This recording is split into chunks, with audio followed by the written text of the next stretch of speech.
নমস্কার, the story teller চ্যানেলে আজকের গল্প রবি ঠাকুরের লেখা চোরাই ধন। গল্প পাঠে আমি অনিন্দিতা। মহাকাব্যের যুগে স্ত্রীকে পেতে হতো পৌরুষের জোরে। যে অধিকারী সেই লাভ করত রমণী রত্ন। আমি লাভ করেছি কাপুরুষতা দিয়ে। সে কথা আমার স্ত্রীর জানতে বিলম্ব ঘটেছিল, কিন্তু সাধনা করেছি বিবাহের পরে। যাকে ফাঁকি দিয়ে চুরি করে পেয়েছি তার মূল্য দিয়েছি দিনে দিনে। বিবাহটা চিরজীবনের পালাগান, তার ধো একটা মাত্র, কিন্তু সঙ্গীতের বিস্তার প্রতিদিনের নব নব পর্যায়ে। এই কথাটা ভালো রকম করে বুঝেছি সুনেত্রার কাছ থেকেই। ওর মধ্যে আছে ভালোবাসার ঐশ্বর্য, ফুরোতে চায় না তার সমারোহ। দেউড়িতে 4 প্রহর বাজে তার সাহানা রাগিনী। অফিস থেকে ফিরে এসে একদিন দেখি আমার জন্য সাজানো আছে বরফ দেওয়া ফলসার শরবত। রং দেখেই মনটা চমকে ওঠে। তার পাশেই ছোট রূপোর থালায় মালা। ঘরে ঢোকবার আগেই গন্ধ আসে এগিয়ে। আবার কোনোদিন দেখি আইসক্রিমের যন্ত্রে জমানো শ্বাসে রসে মেশানো তালশ্বাস 1 পেয়ালা, আর পিরিচে একটি মাত্র সূর্যমুখী। ব্যাপারটা শুনতে বেশি কিছু নয়, কিন্তু বোঝা যায় দিনে দিনে নতুন করে সে অনুভব করেছে আমার অস্তিত্ব। এই পুরনোকে নতুন করে অনুভব করার শক্তি আর্টিস্টের। আজ আমার মেয়ে অরুণার বয়স 17, অর্থাৎ ঠিক এই বয়সে বিয়ে হয়েছিল সুনেত্রার। ওর নিজের বয়স 38, কিন্তু সযত্নে সাজসজ্জা করাটাকে ও জানে প্রতিদিন পূজার নৈবেদ্য সাজানো, আপনাকে উৎসর্গ করবার আহ্নিক অনুষ্ঠান। সুনেত্রা ভালোবাসে শান্তিপুরের সাদা শাড়ি, কালো পাড়ওয়ালা। খদ্দর প্রচারকদের ধিক্কারকে বিনা প্রতিবাদে স্বীকার করে নিয়েছে। কিছুতেই স্বীকার করেনি খদ্দরকে। ও বলে দেশি তাঁতির হাত, দেশি তাঁতির তাঁত, এই আমার আদরের। তারা শিল্পী, তাদেরই পছন্দের সুতো। আমার পছন্দ সমস্ত কাপড়টা নিয়ে। আসল কথা সুনেত্রা বোঝে, হালকা সাদা রঙের শাড়িতে সকল রঙেরই ইশারা খাটে সহজে। ও সেই কাপড়ে নতুনত্ব দেয় নানা আভাসে। মনে হয় না সেজেছে। ও বোঝে আমার অবচেতন মনের দিগন্ত উদ্ভাসিত হয় ওর সাজে। আমি খুশি হই, জানি নে কেন খুশি হয়েছি। প্রত্যেক মানুষেই আছে একজন আমি। সেই অপরিমেয় রহস্যের অসীম মূল্য যোগায় ভালোবাসায়। অহংকারের মেকি পয়সা তুচ্ছ হয়ে যায় এর কাছে। সুনেত্রা আপন মন প্রাণ দিয়ে এই পরম মূল্য দিয়ে এসেছে আমাকে আজ 21 বছর ধরে। ওর শুভ্র ললাটে কুমকুম বিন্দুর মধ্যে প্রতিদিন লেখা হয় অক্লান্ত বিস্ময়ের বাণী। ওর নিখিল জগতের মর্মস্থান অধিকার করে আছি আমি। সেজন্য আমাকে আর কিছু করতে হয়নি, সাধারণ জগতের যে কেউ হওয়া ছাড়া। সাধারণকেই অসাধারণ করে আবিষ্কার করে ভালোবাসা। শাস্ত্রে বলে, আপনাকে জানো। আনন্দে আপনাকেই জানি। আরেকজন যখন প্রেমে জেনেছে আমার আপনকে। বাবা ছিলেন কোনো নামজাদা ব্যাংকের অন্যতম অধিনায়ক। তারই একজন অংশীদার হলেম আমি। যাকে বলে ঘুমিয়ে পড়া অংশীদার, একেবারেই তা নয়। আষ্টে পৃষ্ঠে লাগাম দিয়ে জুতে দিল আমাকে আপিসের কাজে। আমার শরীর মনের সঙ্গে এই কাজটা মানানসই নয়। ইচ্ছে ছিল ফরেস্ট বিভাগে কোথাও পরিদর্শকের পদ দখল করে বসি, খোলা হাওয়ায় দৌড়ধাপ করি, শিকারের শখ নিয়ে মিটিয়ে। বাবা তাকালেন প্রতিপত্তির দিকে, বললেন, যে কাজ পাচ্ছ সেটা সহজে জোটে না বাঙালির ভাগ্যে। হার মানতে হলো। তাছাড়া মনে হয় পুরুষের প্রতিপত্তি জিনিসটা মেয়েদের কাছে দামি। সুনেত্রার ভগ্নিপতি অধ্যাপক, ইম্পিরিয়াল সার্ভিস তার। সেটা ওদের মেয়েমহল মাথার উপরে তুলে রাখে। যদি জংলে ইন্সপেক্টর সাহেব হয়ে সোলার হ্যাট পরে বাঘ ভাল্লুকের চামড়ায় মেঝে ঢেকে দিত, তাতে আমার দেহের গুরুত্ব কমিয়ে রাখত। সেই সঙ্গে কমত আমার পদের গৌরব আর 5 জন পদস্থ প্রতিবেশীর তুলনায়। কি জানি, এই লাঘবতায় মেয়েদের আত্ম অভিমান বুঝি কিছু ক্ষুণ্ণ করে। এদিকে ডেস্কে বাঁধা স্থাবরত্বের চাপে দেখতে দেখতে আমার যৌবনের ধারা আসছে ভোতা হয়ে। অন্য কোনো পুরুষ হলে সে কথাটা নিশ্চিন্ত মনে ভুলে গিয়ে পিঠের পরিধি বিস্তারকে দুর্বিপাক বলে গণ্য করত না। আমি তা পারিনে। আমি জানি, সুনেত্রা মুগ্ধ হয়েছিল শুধু আমার গুণে নয়, আমার দেহ সৌষ্ঠবে। বিধাতার স্বরচিতে যে বর্মাল্য অঙ্গে নিয়ে একদিন তাকে বরণ করেছি, নিশ্চিত তার প্রয়োজন আছে প্রতিদিনের অভ্যর্থনায়। আশ্চর্য এই যে সুনেত্রার যৌবন আজও রইল অক্ষুণ্ণ। দেখতে দেখতে আমিই চলেছি ভাটার মুখে, শুধু ব্যাংকে জমছে টাকা। আমাদের মিলনের প্রথম অভ্যুদয়কে আরও একবার প্রত্যক্ষ চোখের সামনে আনল আমার মেয়ে অরুণা। আমাদের জীবনের সেই উষারুণ রাগ দেখা দিয়েছে ওদের তারুণ্যের নবপ্রভাতে। দেখে পুলকিত হয়ে ওঠে আমার সমস্ত মন। শৈলেনের দিকে চেয়ে দেখি, আমার সেদিনকার বয়স ওর দেহে আবির্ভূত। যৌবনের সেই ক্ষিপ্ত শক্তি, সেই অজস্র প্রফুল্লতা, আবার ক্ষণে ক্ষণে প্রতিহত দুরাশায় ম্লান উৎসাহের উৎকণ্ঠা। সেই দিন আমি যে পথে চলতাম সেই পথ ওরও সামনে। তেমনি করেই অরুণার মায়ের মন বশ করবার নানা উপলক্ষ ও সৃষ্টি করছে। কেবল যথেষ্ট লক্ষ্যগোচর নই আমি। অপরপক্ষে অরুণা জানে মনে মনে তার বাবা বোঝে মেয়ের দরদ।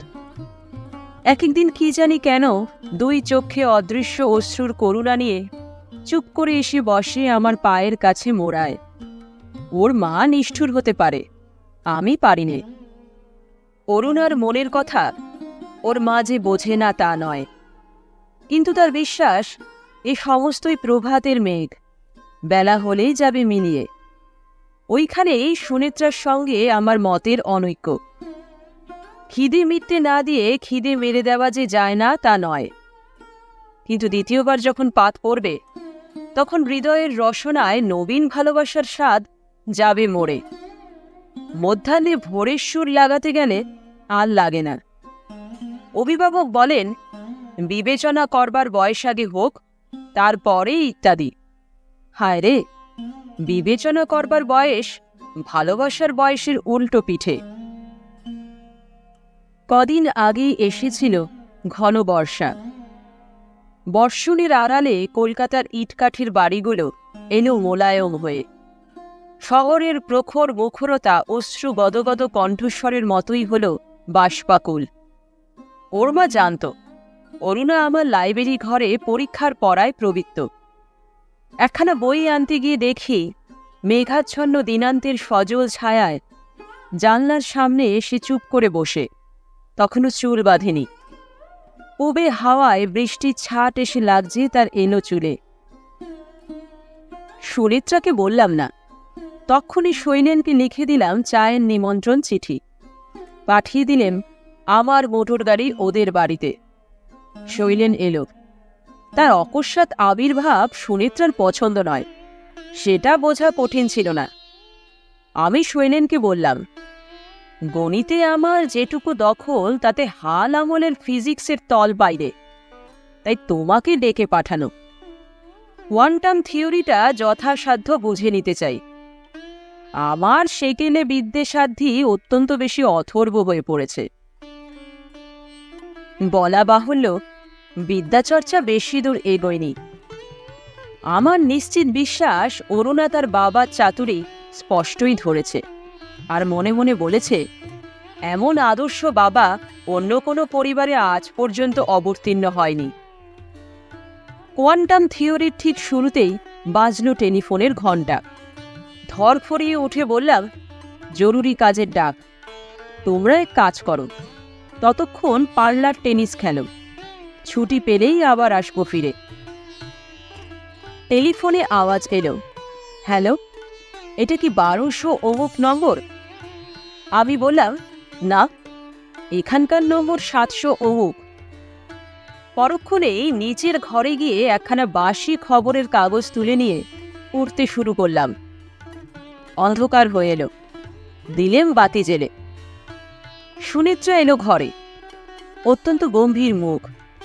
আমি হেসে বললাম, মেটেরিওলজিস্ট তোমার মুখ দেখলে ঝড়ের সিগন্যাল দিত। ঠাট্টায় যোগ না দিয়ে সুনেত্রা বলল, কেন তুমি শৈলেনকে অমন করে প্রশ্রয় দাও বারে বারে? আমি বললাম, প্রশ্রয় দেওয়ার লোক অদৃশ্যে আছে, ওর অন্তরাত্মায়। ওতে দেখাশোনাটা কিছুদিন বন্ধ রাখতে পারলে ছেলে মানুষিটা কেটে যেত আপনা হতেই। ছেলে মানুষের কসাইগিরি করতে যাবই বা কেন? দিন যাবে, বয়স বাড়বে, এমন ছেলে মানুষই আর তো ফিরে পাবে না কোনো কালে। তুমি গ্রহ নক্ষত্র মানো না, আমি মানি, ওরা মিলতে পারে না। আমি বললাম, গ্রহ নক্ষত্র কোথায় কিভাবে মিলছে চোখে পড়ে না, কিন্তু ওরা দুজনে যে মিলছে অন্তরে অন্তরে, সেটা দেখা যাচ্ছে খুব স্পষ্ট করেই। সুনেত্রা বলল, তুমি বুঝবে না আমার কথা। যখনই আমরা জন্মাই তখনই আমাদের যথার্থ দোষও ঠিক হয়ে থাকে। মোহের ছলনায় আর কাউকে যদি স্বীকার করে নিই, তবে তাতেই ঘটে অজ্ঞাত অসতীত্ব। নানা দুঃখে বিপদে তার শাস্তি। যথার্থ দোষর চিনব কি করে? নক্ষত্রের স্বহস্তে স্বাক্ষর করা দলিল আছে। আর লুকোনো চলল না। আমার শ্বশুর অজিত কুমার ভট্টাচার্য, বনিদি পণ্ডিত বংশে তার জন্ম। বাল্যকাল কেটেছে চতুষ্পাটির আবহাওয়ায়। পরে কলকাতায় এসে কলেজে নিয়েছেন MA ডিগ্রি গণিতে। ফলিত জ্যোতিষে তার যেমন বিশ্বাস ছিল তেমনি ব্যুৎপত্তি। তার বাবা ছিলেন পাকা নৈয়ায়িক। ঈশ্বর তার মতে অসিদ্ধ। আমার শ্বশুরও দেবদেবী কিছুই মানতেন না, তার প্রমাণ আমি পেয়েছি। তার সমস্ত বেকার বিশ্বাস ভিড় করে এসে পড়েছিল গ্রহ নক্ষত্রের ওপর। একরকম গোড়ামি বললেই হয়। এই ঘরে জন্মেছে সুনেত্রা। বাল্যকাল থেকে তার চারিদিকে গ্রহ নক্ষত্রের কড়া পাহারা। আমি ছিল অধ্যাপকের প্রিয় ছাত্র। সুনেত্রাকেও তার পিতা দিতেন শিক্ষা। পরস্পর মেলবার সুযোগ হয়েছিল বারবার। সুযোগটা যে ব্যর্থ হয়নি, সে খবরটা বেতার বিদ্যুৎ বার্তায় আমার কাছে ব্যক্ত হয়েছে। আমার শাশুড়ির নাম বিভাবতী। সাবেককালের আওতার মধ্যে তার জন্ম বটে, কিন্তু স্বামীর সংসর্গে তার মন ছিল সংস্কার মুক্ত ও স্বচ্ছ। স্বামীর সঙ্গে প্রভেদেই গ্রহ নক্ষত্র তিনি একেবারেই মানতেন না, মানতেন আপন ইষ্ট দেবতাকে। এই নিয়ে স্বামী একদিন ঠাট্টা করাতে বলেছিলেন, ভয় ভয়ে তুমি পেয়াদাগুলোর কাছে সেলাম ঠুকে বেড়াও, আমি মানি স্বয়ং রাজাকে। স্বামী বললেন, ঠকবে, রাজা থাকলেও যা, না থাকলেও তা, লাঠি ঘাড়ে নিশ্চিত আছে পেয়াদার দল। শাশুড়ি ঠাকুরুন বললেন, ঠকব সেও ভালো, তাই বলে দেওরির দরবারে গিয়ে নাগরাজুতোর কাছে মাথা হেঁট করতে পারবো না। আমার শাশুড়ি আমাকে বড় স্নেহ করতেন। তার কাছে আমার মনের কথা ছিল অবারিত।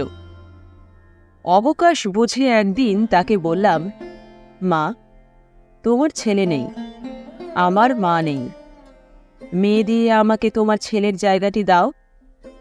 তোমার সম্মতি পেলে তারপরে পায়ে ধরব অধ্যাপকের। তিনি বললেন, অধ্যাপকের কথা পরে হবে, বাছা, আগে তোমার ঠিক যে এনে দাও আমার কাছে। দিলাম এনে। তিনি বললেন, হওয়ার নয়, অধ্যাপকের মত হবে না। অধ্যাপকের মেয়েটিও তার বাপেরই শিষ্যা। আমি জিজ্ঞাসা করলুম, মেয়ের মা? বললেন, আমার কথা বলো না, আমি তোমাকে জানি, আমার মেয়ের মনও জানি। তার বেশি জানবার জন্যে নক্ষত্রলোকে ছোটবার শখ নেই আমার। আমার মন বিদ্রোহী হয়ে উঠল। বললাম, এমনতর অবাস্তব বাধা মানাই অন্যায়।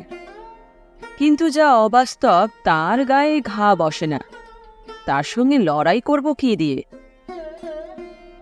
এদিকে মেয়ের সম্বন্ধের কথা আসতে লাগলো নানা দিক থেকে। গ্রহ তারকার অসম্মতি নেই এমন প্রস্তাবও ছিল তার মধ্যে। মেয়ে জেদ করে বসল, সে চিরকাল কুঁয়ারি থাকবে, বিদ্যার সাধনাতেই যাবে তার দিন। বাপ মানে বুঝলেন না। তার মনে পড়ল লীলাবতীর কথা। মা বুঝলেন। গোপনে জল পড়তে লাগলো তার চোখ দিয়ে।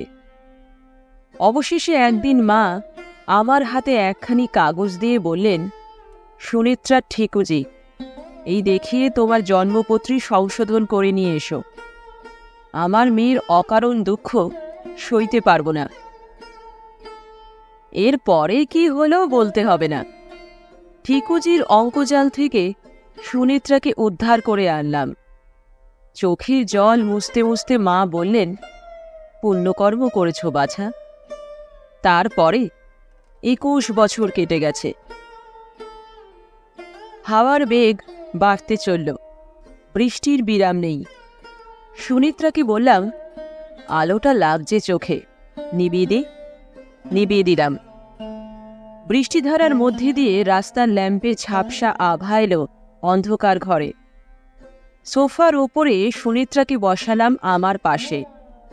বললাম, সুনীত, আমাকে তোমার যথার্থ দোসর বলে মানো তুমি? এ আবার কি প্রশ্ন হলো তোমার? উত্তর দিতে হবে নাকি? তোমার গ্রহ তারা যদি না মানে?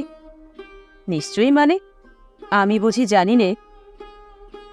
এতদিন তো একত্রে কাটল আমাদের, কোনো সংশয় কি কোনোদিন উঠেছে তোমার মনে? অমন বাজে কথা যদি জিজ্ঞাসা করো তাহলে রাগ করব। আমি বললাম, শুনি, দুজনে মিলে দুঃখ পেয়েছি অনেকবার। আমাদের প্রথম ছেলেটি মারা গেছে 8 মাসে। টাইফয়েডে আমি যখন মরণাপন্ন, বাবার মৃত্যু হল। শেষে দেখি উইল জারি করে দাদা নিয়েছেন সমস্ত সম্পত্তি। আজ চাকরি আমার একমাত্র ভরসা। তোমার মায়ের স্নেহ ছিল আমার জীবনের ধ্রুবতারা। পুজোর ছুটিতে বাড়ি যাওয়ার পথে নৌকাডুবি হয়ে স্বামীর সঙ্গে মারা গেলেন মেঘনা নদীর গর্ভে। দেখলাম বিষয় বুদ্ধিহীন অধ্যাপক ঋণ করে গেছেন মোটা অঙ্কের। সেই ঋণ স্বীকার করে নিলাম। কেমন করে জানব এই সমস্ত বিপত্তি ঘটায়নি আমার এই দুষ্টু গ্রহ? আগে থাকতে যদি জানতে, আমাকে তো বিয়ে করতে না। সুনেত্রা কোনো উত্তর না দিয়ে আমাকে জড়িয়ে ধরল। আমি বললাম, সব দুঃখ দুর্লক্ষণের চেয়ে ভালোবাসাই যে বড়, আমাদের জীবনে কি তা প্রমাণ হয়নি? সুনেত্রা বলল, নিশ্চয়ই হয়েছে। আমি বললাম, মনে করো যদি গ্রহের অনুগ্রহে তোমার আগেই আমার মৃত্যু হয়, সেই ক্ষতি কি বেঁচে থাকতেই আমি পূরণ করতে পারিনি? থাক, আর বলতে হবে না। আমি বললাম, সাবিত্রীর কাছে সত্যবানের সঙ্গে একদিনের মিলনে যে ছিল চিরবিচ্ছেদের চেয়ে বড়। তিনি তো ভয় করেননি মৃত্যু গ্রহকে। চুপ করে রইল সুনেত্রা। আমি বললাম, তোমার অরুণা ভালোবেসেছে শৈলেনকে, এইটুকুই জানা যথেষ্ট। বাকি সমস্তই থাক অজানা। কি বলো শুনি? সুনেত্রা কোনো উত্তর করল না। তোমাকে যখন প্রথম ভালোবেসেছিলুম, বাধা পেয়েছি। আমি সংসারে দ্বিতীয়বার সেই নিষ্ঠুর দুঃখ আসতে দেব না কোনো গ্রহেরই মন্ত্রণায়। ওদের দুজনের ঠিকুজির অঙ্ক মিলিয়ে সংশয় ঘটাতে দেব না কিছুতেই। ঠিক সেই সময়েই সিঁড়িতে পায়ের শব্দ শোনা গেল। শৈলেন নেমে চলে যাচ্ছে। সুনেত্রা তাড়াতাড়ি উঠে গিয়ে বলল, কি বাবা শৈলেন, এক্ষুনি তুমি যাচ্ছ নাকি? শৈলেন ভয়ে ভয়ে বলল, কিছু দেরিই হয়ে গেছে, ঘড়ি ছিল না, বুঝতে পারিনি। সুনেত্রা বলল, না, কিচ্ছু দেরি হয়নি। আজ রাত্রে তোমাকে এখানেই খেয়ে যেতে হবে। একেই তো বলে প্রশ্রয়। সেই রাত্রে আমার ঠিকুজি সংশোধনের সমস্ত বিবরণ সুনেত্রাকে শোনালাম। সে বলে উঠল, না বললেই ভালো করতে।